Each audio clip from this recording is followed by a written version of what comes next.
নমস্কার বন্ধুরা, আশা করি সবাই ভালো আছেন, সুস্থ আছেন। আজকে ছাদ বাগানে চলে এসেছি বরবটি তুলতে। এর আগে অনেকবার তুলেছি, কিন্তু এই বরবটির সাইজ দেখে আমি একদম কি বলবো, প্রচুর আনন্দিত। প্রচুর এই বরবটির সাইজটা এতটাই বড় হয়েছে, আর তেমনি তার চেহারা হিষ্টপুষ্ট, মোটু সোটু আমার মতো।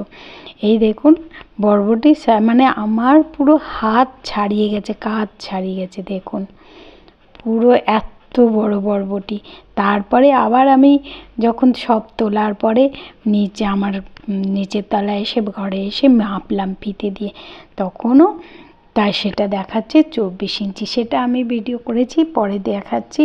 এবার আমি সব বরবটিগুলোকে তুলে নিচ্ছি। এর আগে তুলেছিলাম 500 মতো, তারপরেও 500 মতো তুলেছিলাম, তারপরে একটু অল্প তুলেছিলাম। আজকেও অনেকটা তুলেছি, তবে আজকে দেখছি মাঝে মধ্যে সে কালো কালো গুড়ি গুড়ি একটু পোকা হয়েছে, ওষুধ দিতে হবে।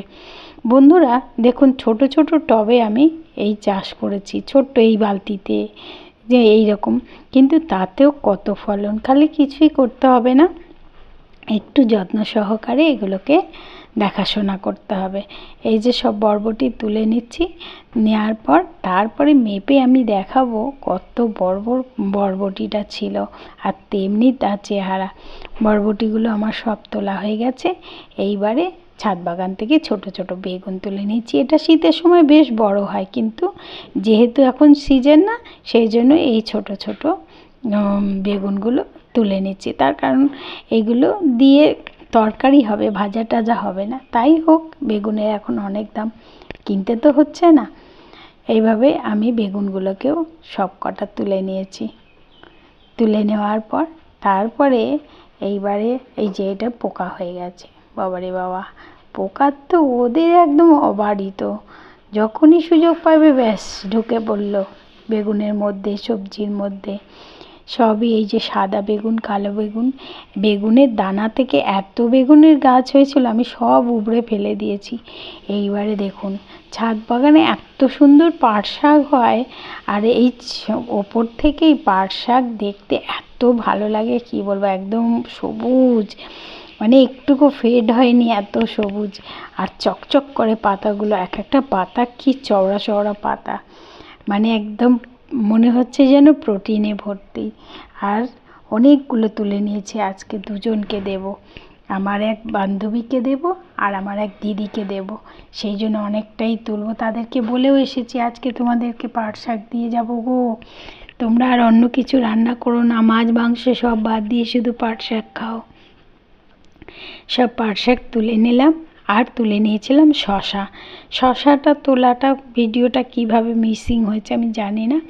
শশা একদম ভাবলাম কি আজকে তুলবো না, কালকে তুলবো, ব্যাস একদিন পরেই দেখলাম সেটা বেশ আরেকটু মোটা সোটা হয়ে গেছে, আর বেশ লাল হয়ে গেছে।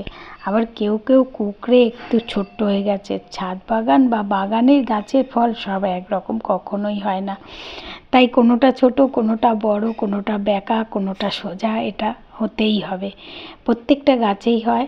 আর আমি তো ছোট্ট ছাদ বাগানি, আমার তো হবেই হবে। এই যে দেখুন কত শাক তুলেছি, তার মধ্যে বেগুন, এই যে শশা, বরবটি, আর সঙ্গে একটা ভেন্ডি বা ঢেঁড়সও হয়েছে, আরও হয়েছিল। সেগুলো আমি রোজ তুলি, রোজই মেয়ের জন্য সিদ্ধই দিয়ে দিই, ও খায়, ভালো লাগে। আর দেখুন এই যে মেপে নিচ্ছি, একটা বরবটি কত বড় সাইজ, মেপে দেখলাম সত্যি সত্যি পাক্কা 24 ইঞ্চি, মানে 2 ফুট। একটা ছাদ বাগানে একটা ছোট্ট টবে যদি 2 ফুট বরবটি হয়, এর থেকে আর কি চাওয়া যেতে পারে? এটাই তো সর্বশেষ চাওয়া হতে পারে, আর কিছু চাওয়ার নেই। মানে গাছের কাছে এতটাই, মানে কি বলবো, কৃতজ্ঞ যে এত সুন্দর ফল দেওয়ার জন্য। ছোট্ট টবের মধ্যে এত ভালো, এত সুন্দর ফল দেয়, মানে বলতে পারবো না। আর তেমনি তার চেহারাও হয়েছে, বাবা, আমার বান্ধবী তো দেখে বললো, বাবা রে বাবা, এর চেহারাও তো সেই রকম, বরবটি না অন্য কিছু এটা? আমি বললাম না গো, বরবটি, দেখো।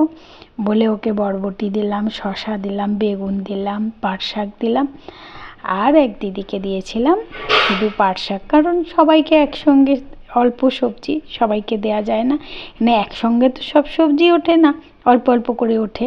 দেখুন মাপছি, পরে এ মাথা থেকে ও মাথা পুরো 24 ইঞ্চি। বন্ধুরা আপনারাও ছোট ছোট টবে, জানলায়, যেখানে একটু সুযোগ আছে গাছ বসানোর জন্য সবাইকে অনুরোধ করব একটু গাছ বসান। নিজের ভালো লাগবে, প্রকৃতি ভালো থাকবে, নিজেরাও ভালো থাকবেন। আজকে এই পর্যন্ত, সবাই ভালো থাকবেন।